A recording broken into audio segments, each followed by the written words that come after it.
আসসালামু আলাইকুম ওয়া রাহমাতুল্লাহ। আপনারা জানেন যে কিছু কিছু জিনিস আছে যেগুলো স্রোতের বিপরীত। যেমন বর্তমানে বাংলাদেশের রাজনীতিতে বিএনপি ক্ষমতায় আসা সেটাই স্বাভাবিক। অথবা গত 17 বছর 18 বছর আওয়ামী লীগ ক্ষমতায় ছিল, তাদের প্রতিবাদ না করা সেটাই স্বাভাবিক। গত 1.5 বছর ডক্টর মোহাম্মদ ইউনূস ক্ষমতায় ছিল, তার প্রতিবাদ না করাটাই খুব স্বাভাবিক। কিন্তু আমরা কি করেছি? আমরা জামাতে ইসলামী এখন আন্ডারডগ। তারা গত 17 মাস ধরে বাংলাদেশে পরিবর্তন আনার জন্য বিপ্লবের কথা বলছে, পরিবর্তনের কথা বলছে। তারা বাংলাদেশে ক্ষমতায় আসার খুব বেশি সম্ভাবনা ছিল না। আমরা কিন্তু তার পক্ষে ছিলাম, সত্য সুন্দরের পক্ষে ছিলাম, বাংলাদেশের পক্ষে ছিলাম। স্রোতের বিপরীতে আমরা ছিলাম। প্রফেসর ডক্টর মোহাম্মদ ইউনূস বাংলাদেশে হাসিনা পরবর্তী সময় ক্ষমতা নিয়েছে।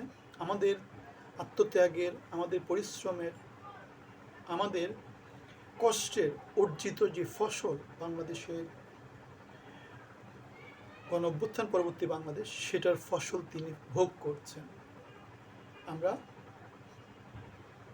প্রফেসর ডক্টর মোহাম্মদ ইউনূসের সরকারের অংশী না হয়ে, অথবা আমরা তার প্রতিবাদ করেছি, আমরা বাংলাদেশের জন্য কথা বলেছি, পরিবর্তিত বাংলাদেশ, উন্নত বাংলাদেশ, বাংলাদেশের জন্য কথা বলেছি, ফাইট করেছি।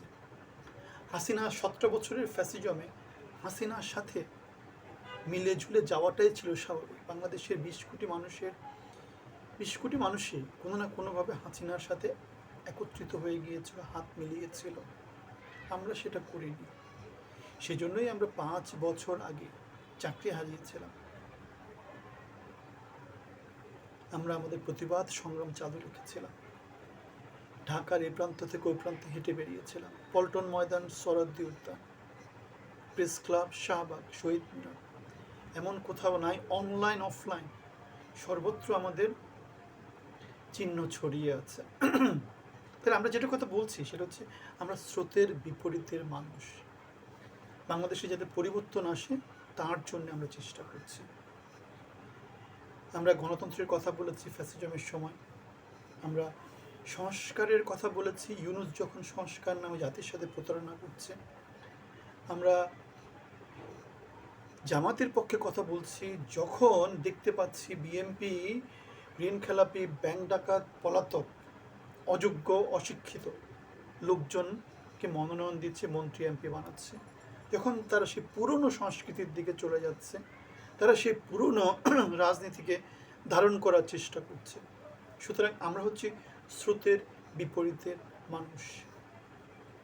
আমরা পিছিয়ে যাচ্ছি, আমরা লাইফে অনেক দূর আগিয়েছি।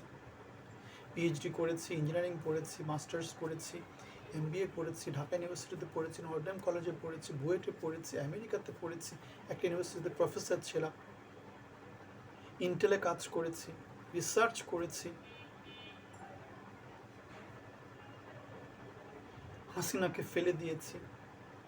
হাসিনার বিরুদ্ধে কথা বলতে গিয়ে সিংহের মতো কথা বলেছে, সিংহের মতো ফাইট করেছে। সেজন্যই চাকরি হারিয়েছি, সেজন্যই ঢাকার রাজপথে হেঁটে বেরিয়েছি, সেজন্যই অনলাইনে অফলাইনে বিচরণ করেছি, ইউনূসের সরকারের বিরুদ্ধে কথা বলেছি। এই সময়টাতে হাসিনার যেগুলো ভালো সেগুলো কথা বলতে পারি, বিএনপির যেগুলো ভালো সেগুলো নিয়ে কথা বলতে পারি, অথবা জামাতের যেগুলো ভালো সেগুলো নিয়ে কথা বলতে পারি। সুতরাং স্রোতের বিপরীতে চলা মানুষ আমরা। কারো কাছে কিছু চাই না, আমরা সংগ্রামী।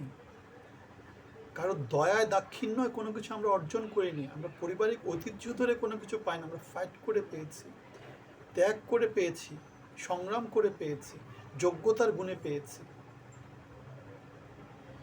খাম্বা তারেকের মতো আমরা ওরকম কিছু না, পালিয়েছিলাম না। হাওয়া ভবন ওরকম কলঙ্কিত অধ্যায় আমাদের নাই। যে কথাটা বলছি সেটা হচ্ছে কি, আমরা স্রোতের বিপরীতে চলা মানুষ। সুতরাং আমরা দেখতে পাচ্ছি বাংলাদেশের পরিবর্তনের জন্য, বাংলাদেশ বাংলাদেশের পরিবর্তনের জন্য, বিপ্লবকে কন্টিনিউ করার জন্য, বাংলাদেশকে এগিয়ে নিয়ে যাওয়ার জন্য।